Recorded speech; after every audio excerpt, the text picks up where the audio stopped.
Good morning everyone. Today we are start revision poem first the road not taken. मार्ग जो नहीं चुना गया। मतलब इस चैप्टर में जो पॉइंट है कौन है, रॉबर्ट फ्रॉस्ट। उन्होंने कहा है कि आपकी लाइफ में हमेशा क्या होते हैं, दो रास्ते होते हैं। ठीक है, उन दो रास्तों में से एक रास्तों पे हमेशा क्या चलते हैं, लोग चलते जाते हैं, और दूसरे रास्ते पे क्या होते हैं कि बहुत कम लोग, जो कठिनाइयों से भरा होता है उस रास्ते पे सभी लोग नहीं चल पाते। तो जो पॉइंट है रॉबर्ट फ्रॉस्ट, उन्होंने क्या किया, हमेशा दूसरा रास्ता चुना। क्यों चुना? क्योंकि उन्हें पता था कि उस रास्ते पर सभी लोग तो नहीं चल पा रहे हैं, लेकिन वो जो रास्ता था वो सबसे क्या था, सिमिलर नहीं था। उनका कहना था if I am not better at least I am different. मतलब उनका कहना था भले ही मैं बेहतर नहीं हूं, सभी लोगों से बेहतर नहीं हूं, लेकिन मैं लोगों से क्या हूं, भिन्न हूं। ये इस चैप्टर में बताया गया है कि कवि जो है, जो पॉइंट है, वो एक जंगल में खड़े हुए हैं और वो कहते हैं कि मेरे सामने दो रास्ते हैं, जिनको एक रास्ते पे बहुत से लोग चले हुए हैं और दूसरे रास्ते पे पत्ते पड़े हुए हैं, लेकिन उस रास्ते पे ज्यादा पैरों के निशान नहीं है। अब मैं अकेला हूं और मैं सोच रहा हूं कि मैं किस रास्ते पे जाना चाहता हूं, लेकिन बहुत सोचने के बाद मैंने दूसरे वाले रास्ते को चुना, क्योंकि उस रास्ते पे भले ही कठिनाई थी, लेकिन वो सभी लोगों से क्या था, भिन्न था। कुछ इसके क्वेश्चन आंसर हैं, जो इस पोएम के क्वेश्चन आंसर वो हम लोग रिवाइज कर रहे हैं। Where does the traveler find himself? What problem does he face? मतलब जो ट्रैवल कर रहे हैं, जो लोग क्या कर रहे हैं, परेशानियों से भाग रहे हैं, जो ट्रैवल कर रहे हैं, एक जगह से दूसरे के जा रहे हैं, उन लोगों को क्या क्या परेशानी आ रही है, वो क्वेश्चन में पूछा गया है।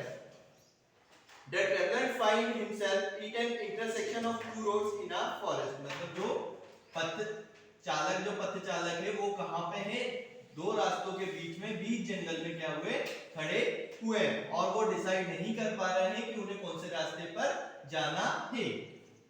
ठीक है, इसी तरह question number second, what do you think the last two line of the poem mean. मतलब लास्ट की जो दो लाइन, पोएम की जो दो लाइन लास्ट की है, उसका मतलब क्या होता है। The last two line is I shall be telling this with a side somewhere edges hands two road diverged in a wood and I took the one less traveled one and that has made all the difference।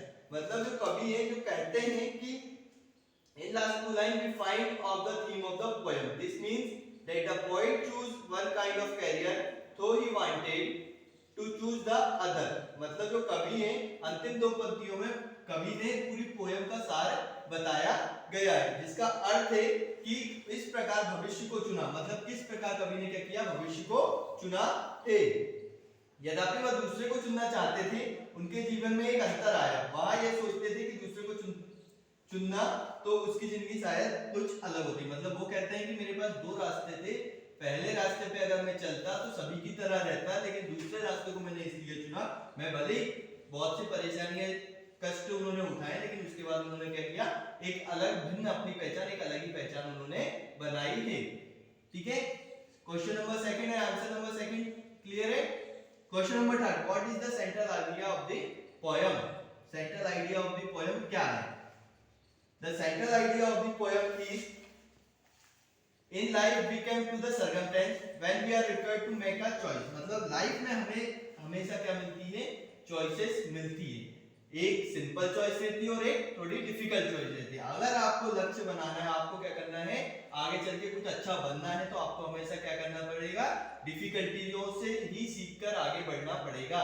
रास्ते में परेशानियां आपकी आएगी, लेकिन उसके बाद आप क्या करो, उन चुनौतियों को पार करते हुए जाओगे, तो आपका जो एक्सपीरियंस रहेगा वो सबसे अलग रहेगा और सबसे अच्छा रहेगा, और आप मुकाम पे क्या करोगे, हासिल कर सकते हो।